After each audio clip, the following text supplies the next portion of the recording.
I'm Jim Cuno, president of the J. Paul Getty Trust. Welcome to Art and Ideas, a podcast in which I speak to artists, conservators, authors, and scholars about their work. I think we can all empathize with someone who's like a son, or in this case, an adopted son, trying to kind of make his own mark and escape the shadow of his father and leave something on the world of his own. In this episode, I speak with author Daisy Dunn and Getty curator Ken LaPatin about Daisy's recent book, The Shadow of Vesuvius, A Life of Pliny.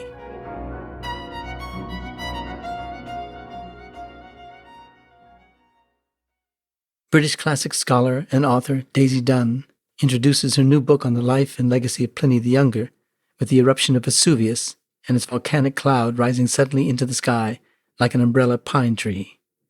Pliny witnessed the eruption from a villa overlooking the Bay of Naples. He was there with his mother and uncle, Pliny the Elder, admiral of the fleet and author of the Natural History, the world's first full-length encyclopedia. Pliny the Elder would die in the eruption, while Pliny the Younger would go on to become a Roman lawyer, senator, poet, and representative of the emperor. He would also inherit his uncle's notebooks. Daisy's book is a fresh look into the working of two of the greatest minds of the Roman Empire. I recently spoke with Daisy and Getty Villa curator Ken LaPatin about the book, The Shadow of Vesuvius, A Life of Pliny. Daisy, thank you for joining me on this podcast episode, and Ken, thank you for joining us as well. Now, Daisy, you begin your book with the dramatic eruption of Mount Vesuvius and how it was experienced by Pliny the Elder, historian, naturalist, and admiral of the naval fleet in the area, and by his 17-year-old nephew, Pliny the Younger. Set the scene for us and tell us more about why the two Plinys were in the area and how they reacted to the moment. So the year's 79 AD, and Pliny the Younger is staying with his mother and his uncle in a villa overlooking the Bay of Naples in a place called Misenum. And this is home to one of Rome's two imperial fleets. It's about 30 kilometers away from Vesuvius. And it's early afternoon, and suddenly Pliny's mother notices an enormous, very, very peculiar cloud rising in the sky in the distance. And Pliny the Younger has a look at this, and he compares it to a huge umbrella pine tree that you get everywhere in Italy. It's sort of raised up on a trunk and spreads out into branches. And Pliny the Elder, immediately, he wants to have a closer look at it. He's a great naturalist. He's written an encyclopedia of natural history. And in this book, he's written quite a bit about various volcanoes in the world. And what's really curious is that he does not mention Vesuvius in this volcano section of the book. And I think in all probability, he does not know that this was a volcano. He describes it merely as a vineyard-covered mountain. And what we now know is that Vesuvius had been dormant for about 700 years until this point in history. So there's no reason why he or anyone else at this time would have known that Vesuvius was a volcano. So having seen this cloud, Pliny the Elder decides he wants to explore it and get a little bit closer. And he asks his nephew whether he'd like to come with him. But Pliny the Younger is incredibly studious, and he says, no, I'd rather stay at home with my mother and continue with my work. He's kind of like no other 17-year-old boy you've ever met. So Pliny the Elder ends up going alone, and he's just on the point of leaving when he receives a written message from a woman, a friend called Rectina, who lives somewhere near Vesuvius, and she's telling him that there's now no escape except by boat. And she's really begging him for help. And Pliny the Elder, he has the whole fleet at his disposal. So in that moment, he changes his plan, and what had really begun as a trip made out of curiosity, he then turns into a rescue mission. And he sails across the Bay of Naples with the fleet. Pumice is really raining down from the cloud onto the boat. And eventually this pumice grows so heavy that it actually forms island-like masses on the water. This impedes the advance of the fleet. This means that the boats cannot reach the point that they wanted to. They have to put in at Stabii, which is a port town south of Pompeii, about 16 kilometers from Vesuvius. And Pliny the Elder has a friend here, and he finds him and he joins him for dinner and tries to sort of jolly him along a bit. He tries to put him at ease. He has a bath with him, and then they all go to bed eventually. In the night, they're all woken by worsening earthquakes, which is taking place at the same time as part of this eruption. And they realise that if they stay within the villa, there's a very good chance that they could be trapped inside. Pumice is mounting up outside their doorway. So they decide they've got to leave the villa. And in order to try and protect themselves from all the debris that's falling down on them, they put pillows on their heads and venture out. And they head towards the coast. And it's Pliny the Elder's plan to try and see whether they can escape by boat. Unfortunately, the sea is really wild and the wind is against them, and there's nothing he can do. So he's now on his own. His companions have presumably fled to safety, or attempted to, and he's with his slaves, and he says to his slaves, "Well, can I have a drink?" He's suddenly overcome by thirst. So he has some cold water, he lies down, he gets up, and then eventually he collapses and he dies. And what seems to happen is that he's asphyxiated. We know that there are various surge clouds coming from this volcano. A surge cloud is very, very low in oxygen. We also know from the descriptions of Pliny the Younger, his nephew, that Pliny the Elder had very raw and narrow airways. So we probably say that he was asthmatic. So unfortunately, he perishes there. Pliny the Younger and his mother, meanwhile, are at Misenum. They're that much further away. They're in a better position to escape. And Pliny the Younger later writes a couple of letters in which he describes how he and his mother eventually did manage to escape and find safety. How do we know the details of Pliny the Elder's experience on land under the volcano? This is a really good question.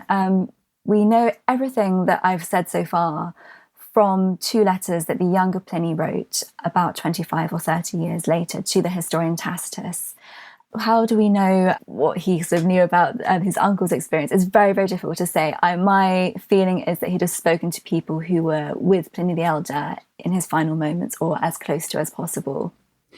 Now, Pliny the Elder was born around 24 AD, and he's famous, we all know, for his multi-volume encyclopedia, Natural History, which you mentioned, in which, as you write in your book, he made observations on everything from the moon to elephants, to the efficacy of ground millipedes in healing ulcers.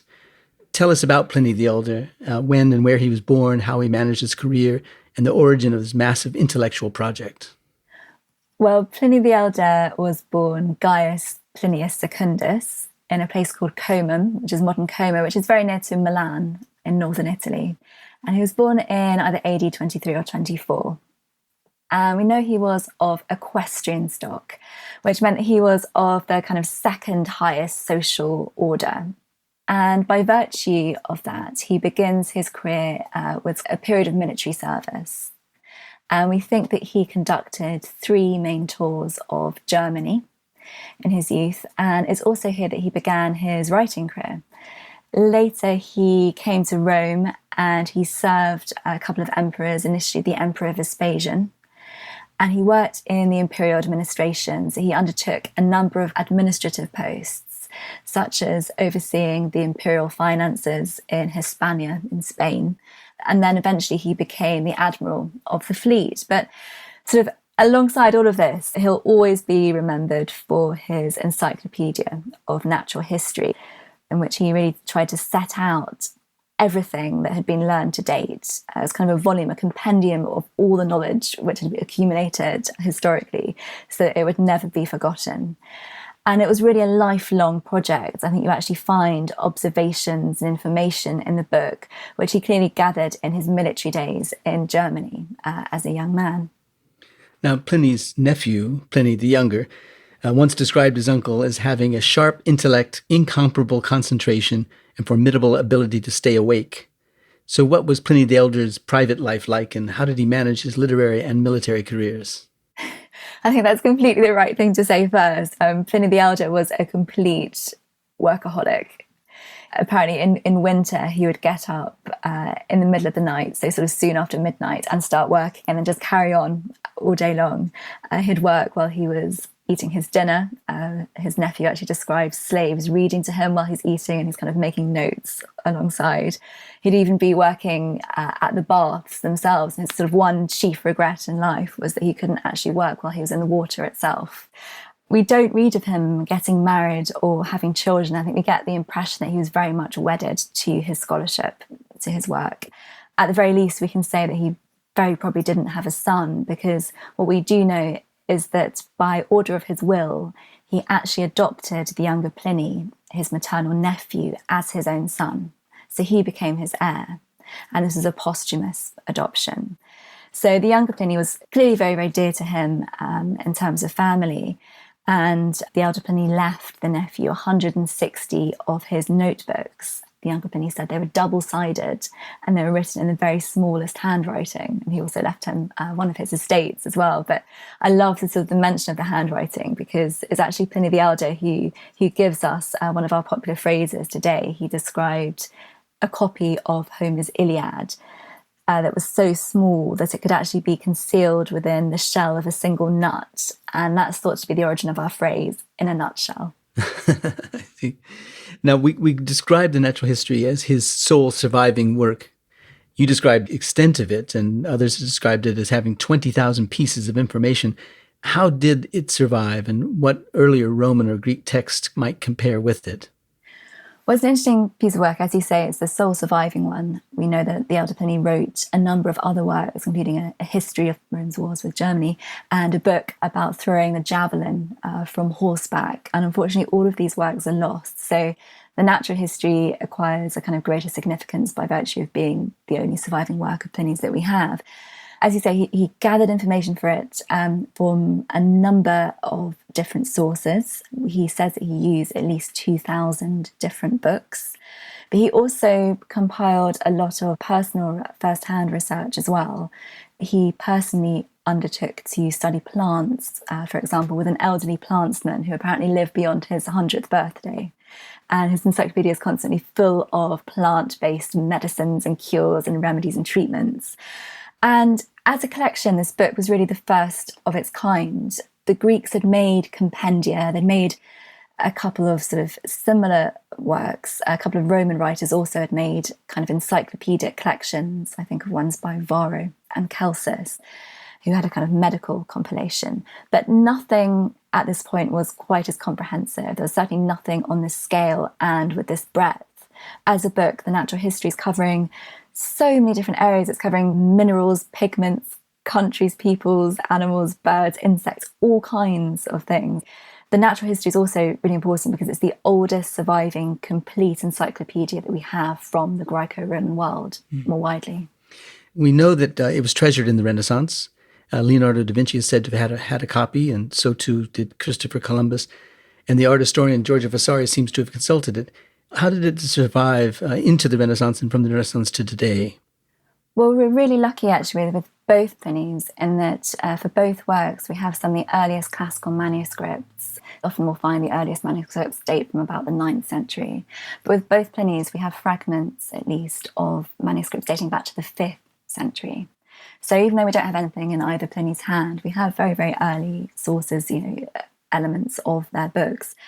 And for the elder Pliny in particular, in the medieval world in particular, his encyclopedia was really, really popular. So people actually extracted it and compiled it their own kind of versions. There's something called the Medicina Plinii, which is almost a medical book, compiling all the different sort of medical treatments from the book. So we have Pliny quoted really, really widely through other authors, as well as sort of having this sort of manuscript tradition.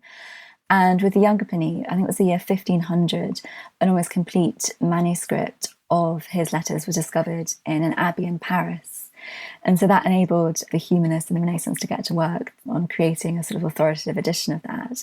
And Pliny the Elder's Natural History, I think it was one of the earliest classical texts to be printed at Venice. That was 1469. And the letters of the younger Pliny was in 1471. So these works were recognised in the Renaissance as being of incredible importance. Well, Pliny the Younger was almost as hardworking and productive and well-connected as his uncle Pliny the Elder. He counted among his friends the satirist Martial, a prefect of the Praetorian Guard, Septicius Clarus, and Suetonius, the author of the most important biographical work of its day, Lives of the Caesars. Tell us about the literary culture of Rome in which his uncle and Pliny the Younger participated in the 1st century AD, and how important were the two Plinys to that culture, even then? Well, when we're looking at the first century AD, I think it was probably safe to say that a lot of the finest Latin poetry we have has already been written by this date. So Catullus, Virgil, Ovid all belong to the earlier period. But you have Martial, and you have Juvenal, who was a great satirist. So kind of satire is coming into its own, and history and biography in Rome are really, really coming into their own in this period. And Pliny the Younger actually befriended Tacitus and Suetonius, who today are really our chief sources really on the Roman emperors and sort of the empire at large. And I mean, the very reason that we have Pliny the Younger's account of the eruption of Vesuvius is because Tacitus asked him to write it. And we think that Tacitus probably used that account to write a part of his histories, one of his great works, which is actually now missing and lost to us. So he's incredibly important from that perspective.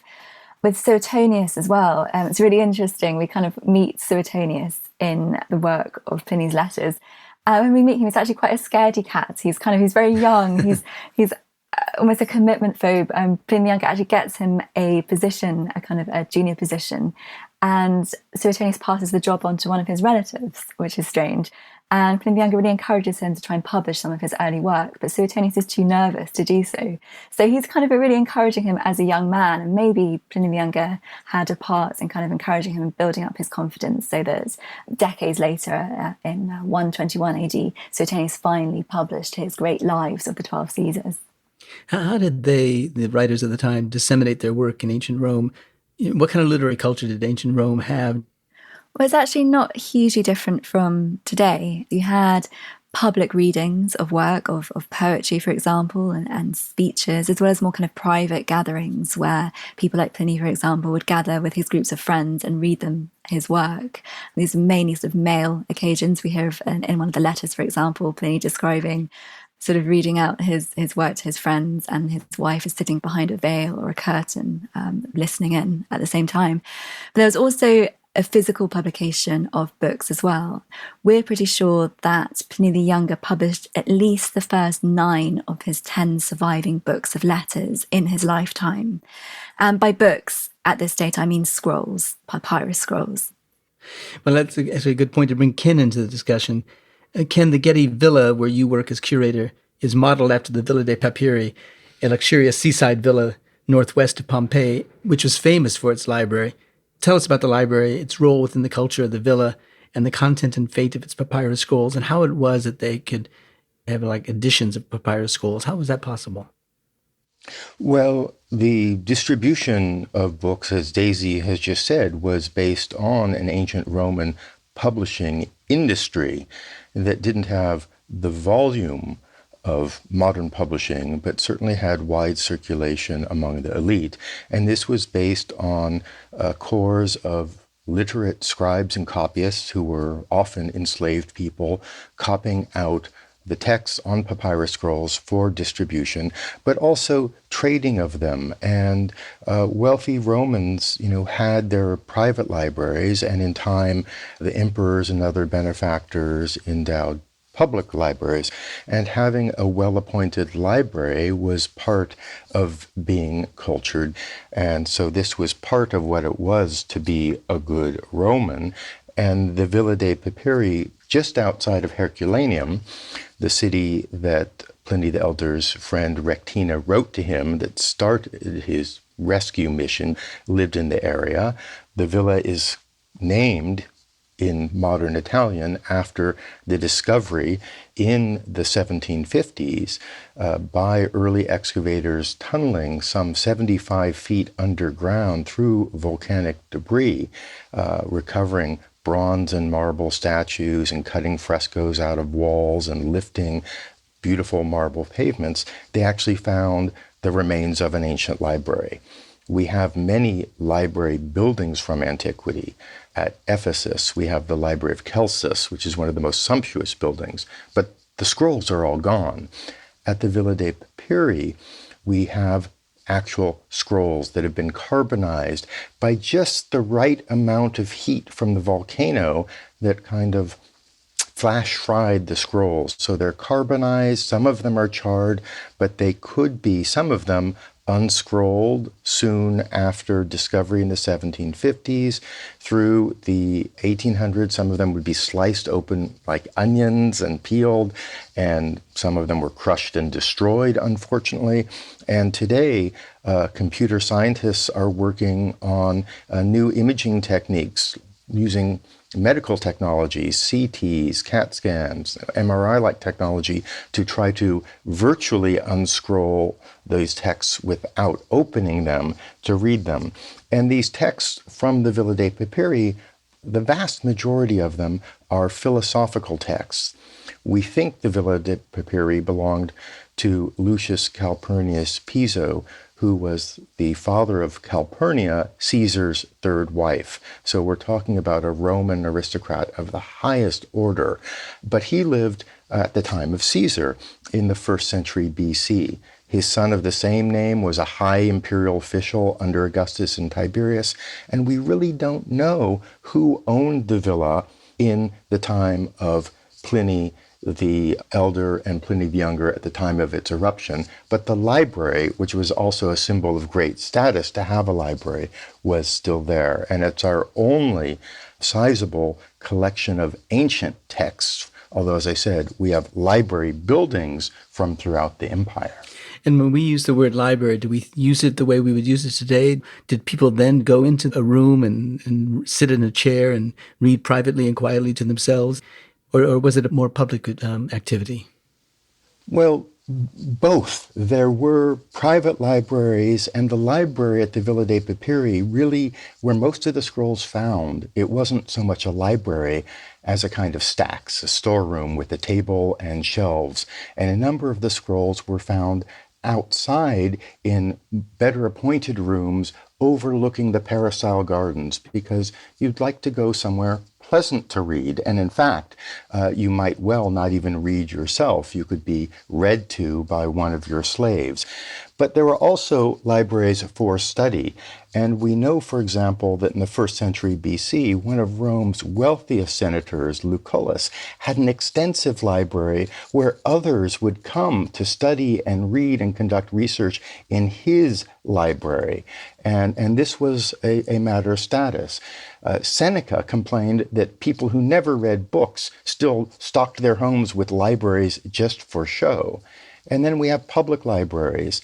There were such libraries also in Athens and at Rome.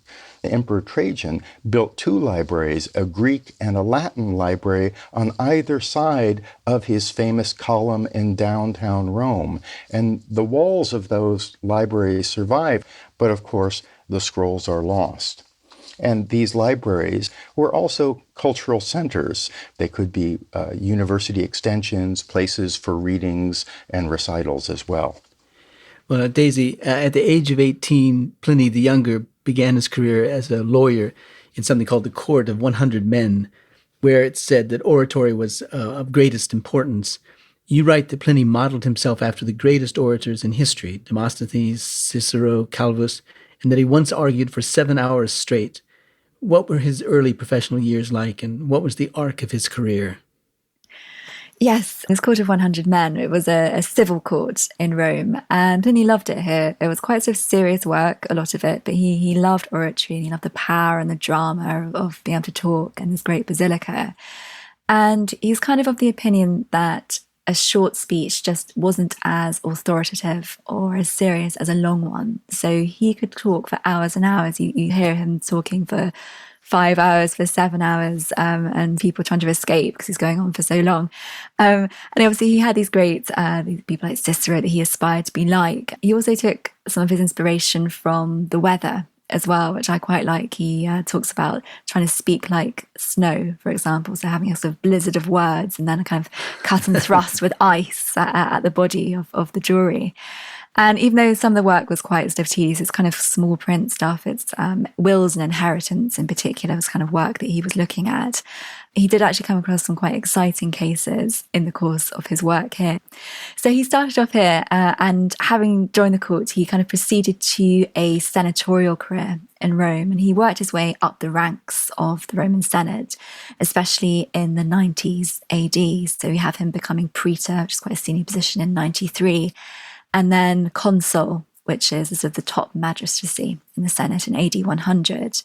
And the apex of his professional career came under the Emperor Trajan, who made him an imperial legate, almost a sort of personal representative to him in the east, in the province of Bithynia. I know that Pliny the Younger was 18 years old when his uncle, Pliny the Elder, died. What kind of shadow did Pliny the Elder cast over the Younger as the Younger was building his career, as you describe it? Well, it's sort of interesting looking at the two of them together. You think, Pliny was so young, he only probably didn't see his uncle all that often. If the uncle was down being admiral of the fleet down in the south of Italy, and the nephew was up in Como in the north of Italy. But the uncle seems to have made a massive impression on the young boy, and this stayed with him all his life.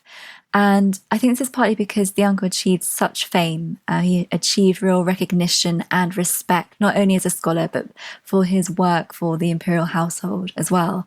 And I think we can all empathize with someone who's like a son, or in this case, an adopted son, trying to kind of make his own mark and escape the shadow of his father and leave something on the world of his own at the same time. So we know that Pliny the Younger was an orator and, as it were, a lawyer in the court. When did he start writing his poetry, and did he write both poetry and prose from the very beginning?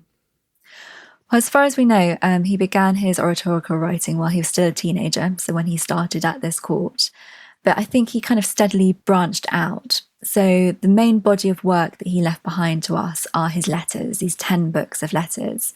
And all of these letters actually post-date the death of Emperor Domitian.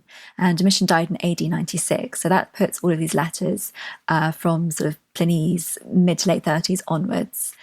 And I think with his poetry, we read about him sort of writing poems, and we have kind of a few snippets of these poems within the letters themselves.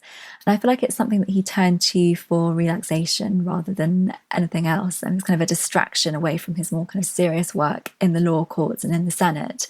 And if I'm honest, he wasn't very good as a poet. I think he really wanted to be really good as a poet, but he just didn't quite have the kind of the natural ability to do it.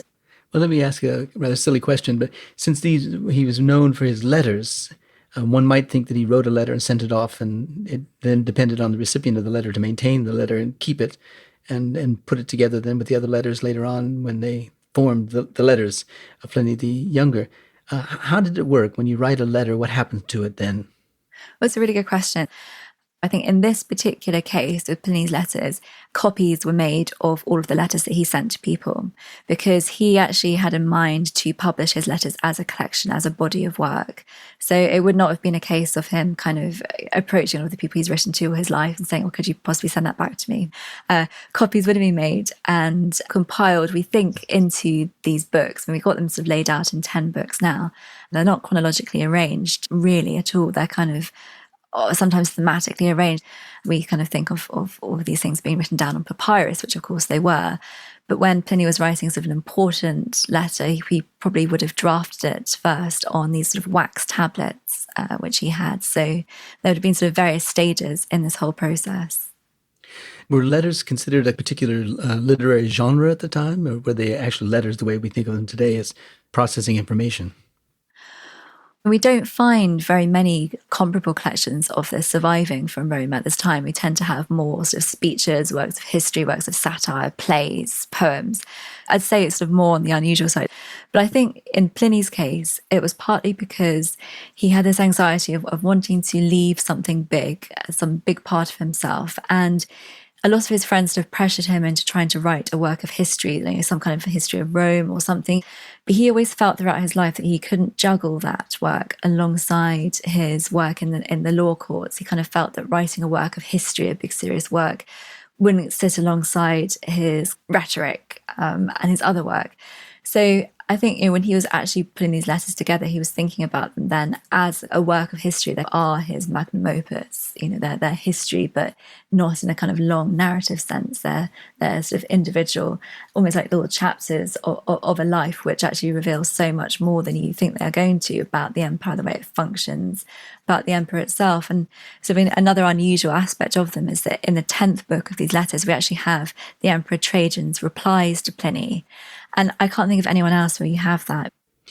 Daisy, do you think he was in some way maybe though looking to Cicero, the other great lawyer and orator who published his letters? I think definitely. I mean, I was going to say, Cicero is the main precedent for this. We're going back over 100 years really to Cicero's time. He had these fantastic letters he wrote to his friend Atticus, for example, we've got today, and several other people.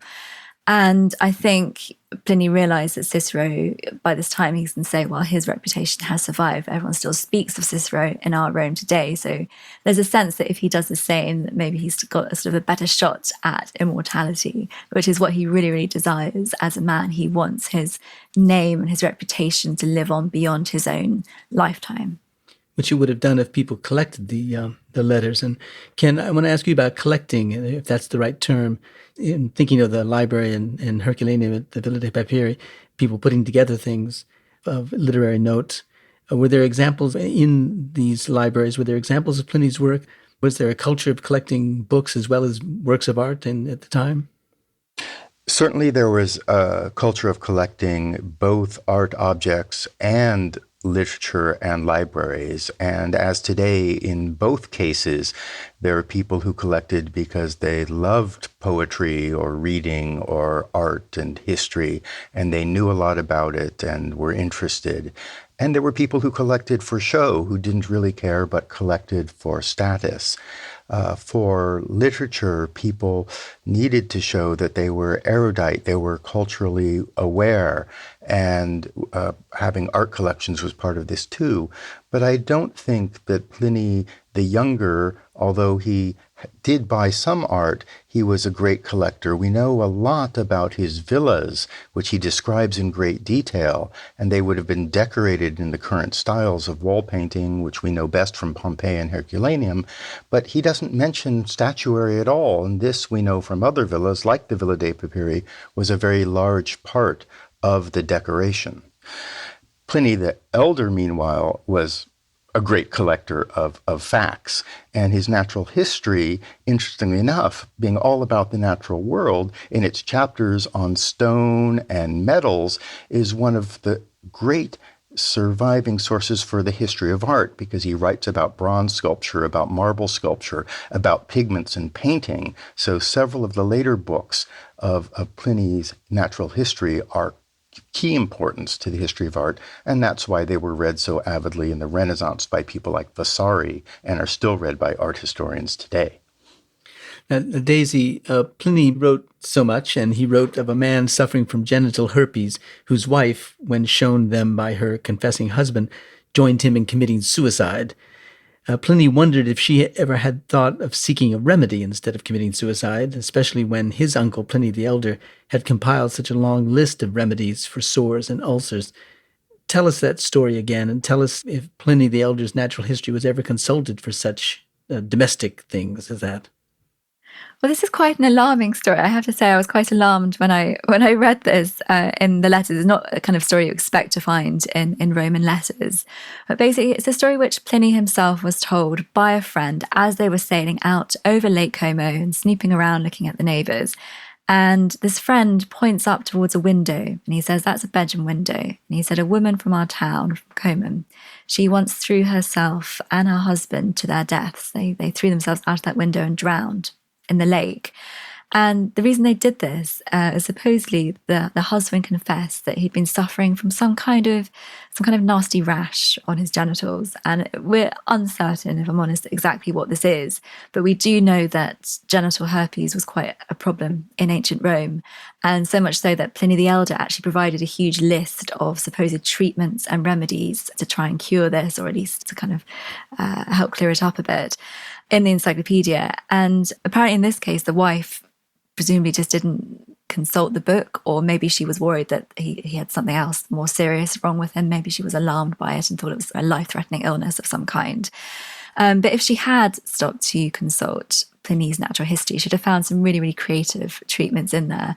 For herpetic sores in particular, Pliny the Elder recommended a stringent concoction of hemlock, wheat, wine, and white sedum. And then he had sort of other cures besides for sores and ulcers more generally. He advised using honey, butter, the ashes of a cremated dog's head, millipedes, ground up smashed snails, and animal dung. So you wonder how effective some of these would have been. But maybe some of them maybe honey would have been quite soothing. People use honey for all kinds of things today, don't they? So it never surprises me when I look at all these ingredients that these treatments were still really popular in the medieval times.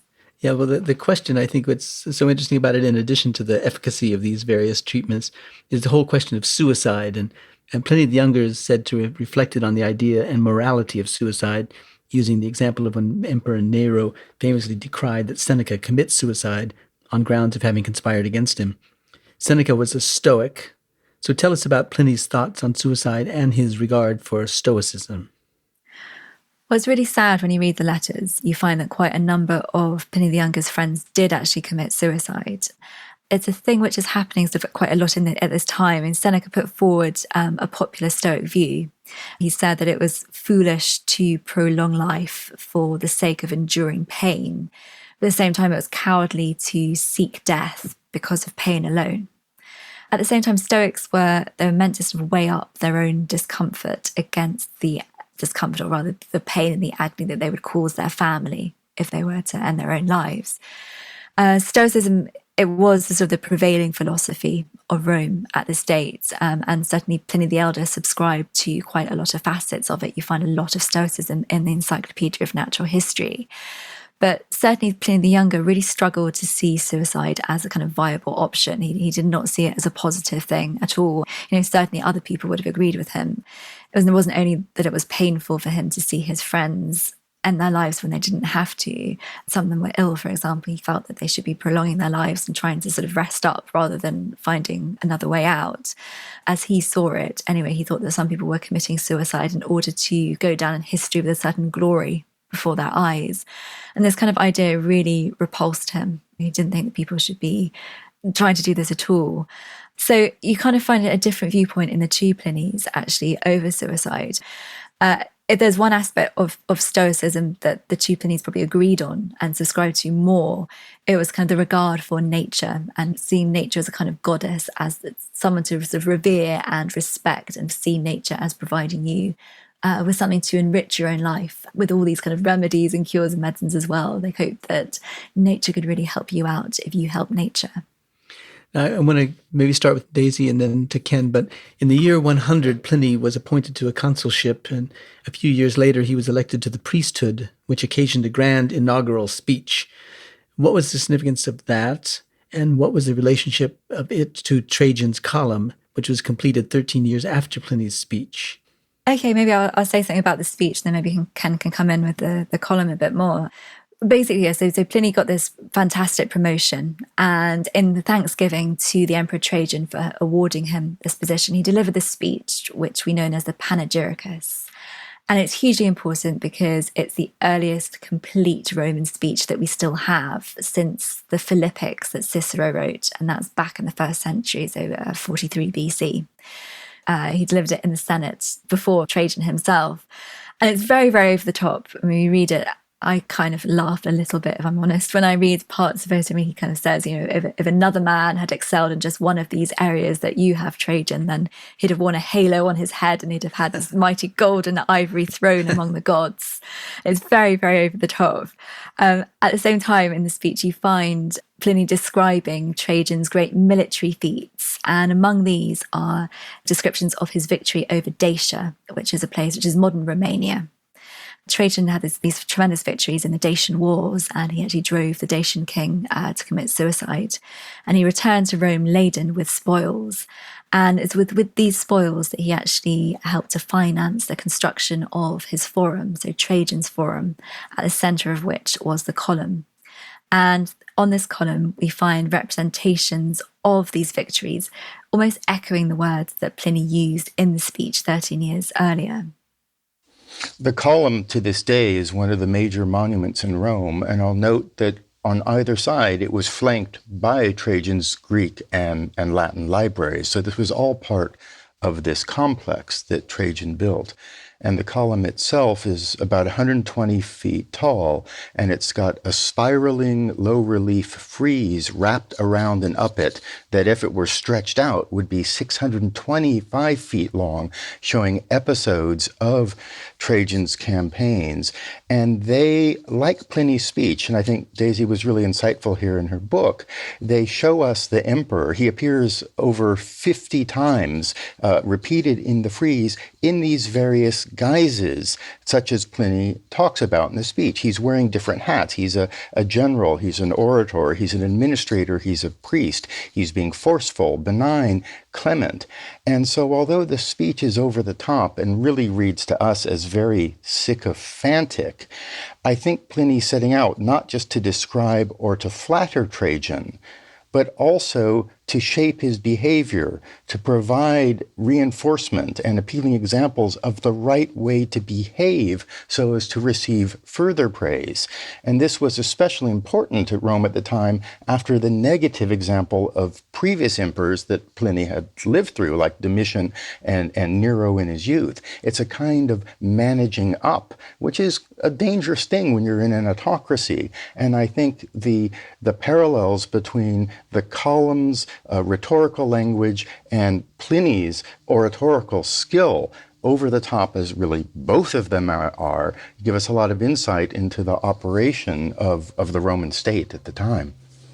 This idea that one could equate or one could relate this speech by Pliny the Younger to the great, magnificent, large-scale column, Trajan's column, gives us a sense of the ambition he had and the preoccupation he had with the idea of leaving something big behind after he died. Daisy, you talk about Pliny as being preoccupied with the ephemeral nature of life and with doing something big, a magnum opus, a history of Rome. Tell us about that. Well, there's a sense that Pliny, he's so aware of what his uncle's done. He's aware of these huge pieces of work that he's produced, not least of all the natural history itself.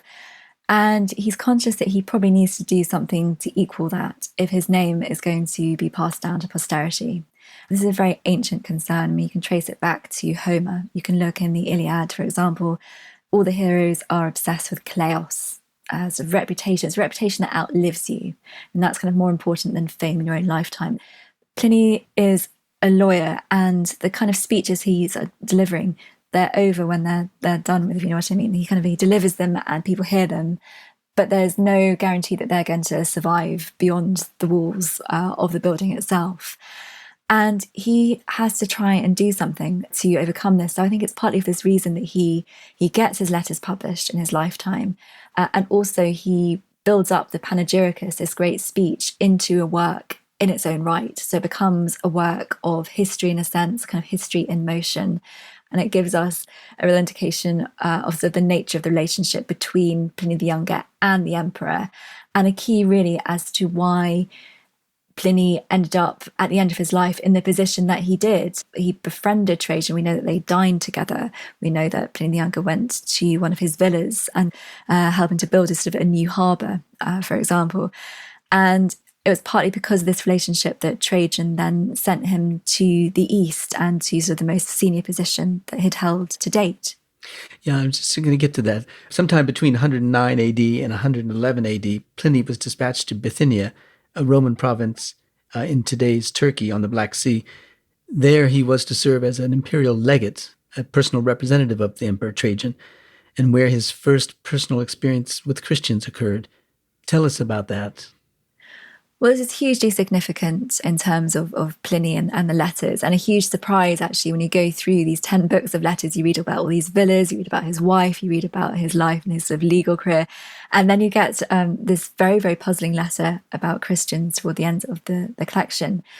Pliny had gone over to this Roman province, so it's the north coast of what's now Turkey, just south of the Black Sea, and he thought he had a kind of fairly sort of standard, important but kind of standard job, if you know what I mean. It's kind of administrative. He had to do things like chase up errant builders, oversee the improvement of various sort of creation of baths and buildings and temples, and sort of overseeing the connection of lakes to the sea, and very practical tasks he had to oversee. And he was sort of writing letters back and forth to Rome, to Trajan, to ask his permission to do certain things in this province. And some of these things were quite sort of small, but he still felt the need to get permission first.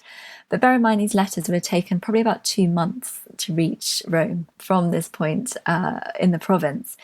And one day, Pliny starts to be confronted by streams of people brought before him under accusation of being Christian.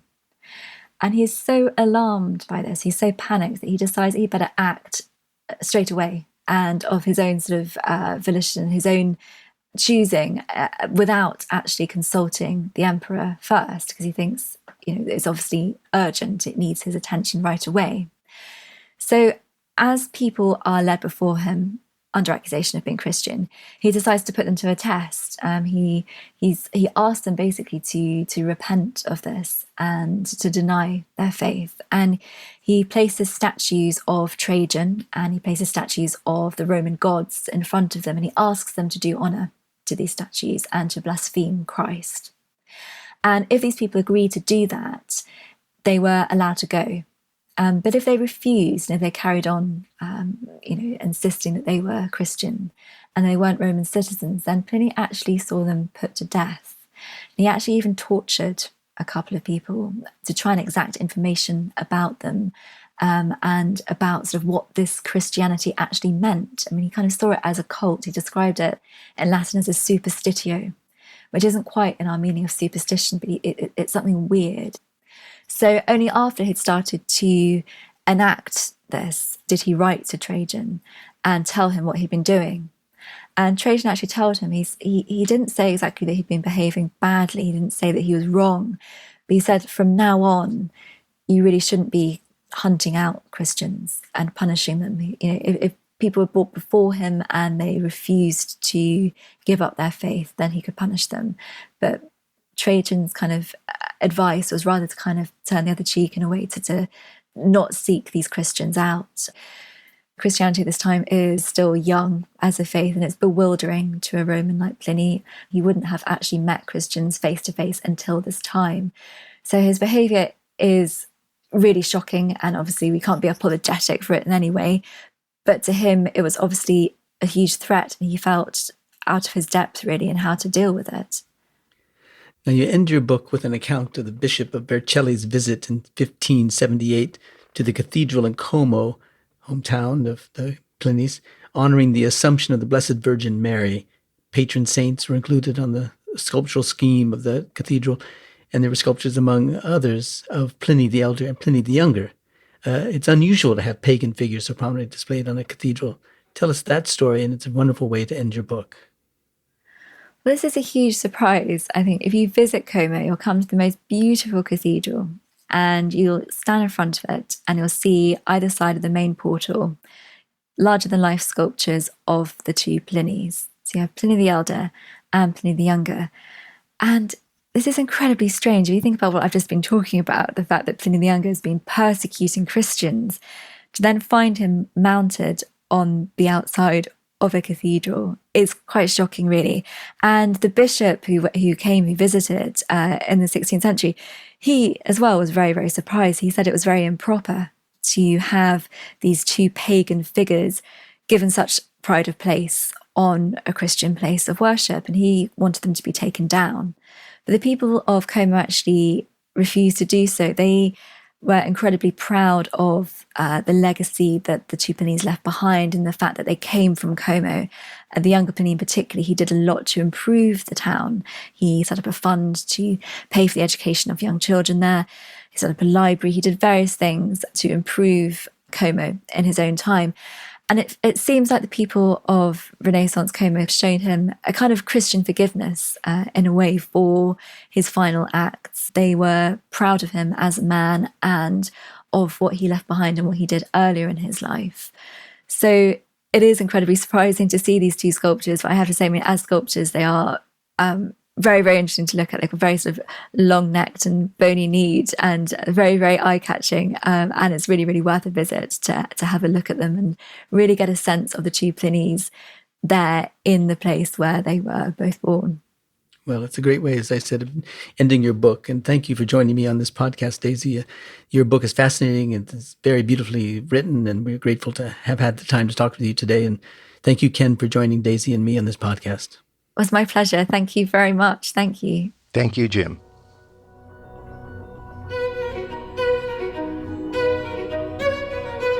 This episode was produced by Zoe Goldman, with audio production by Gideon Brower and mixing by Mike Dodge-Weisskopf. Our theme music comes from the Dharma at Big Sur, composed by John Adams for the opening of the Walt Disney Concert Hall in Los Angeles in 2003. It is licensed with permission from Hendon Music. Look for new episodes of Art and Ideas every other Wednesday. Subscribe on Apple Podcasts, Spotify, and other podcast platforms. For photos, transcripts, and more resources, visit getty.edu/podcasts, or if you have a question or an idea for an upcoming episode, write to us at podcasts@getty.edu. Thanks for listening.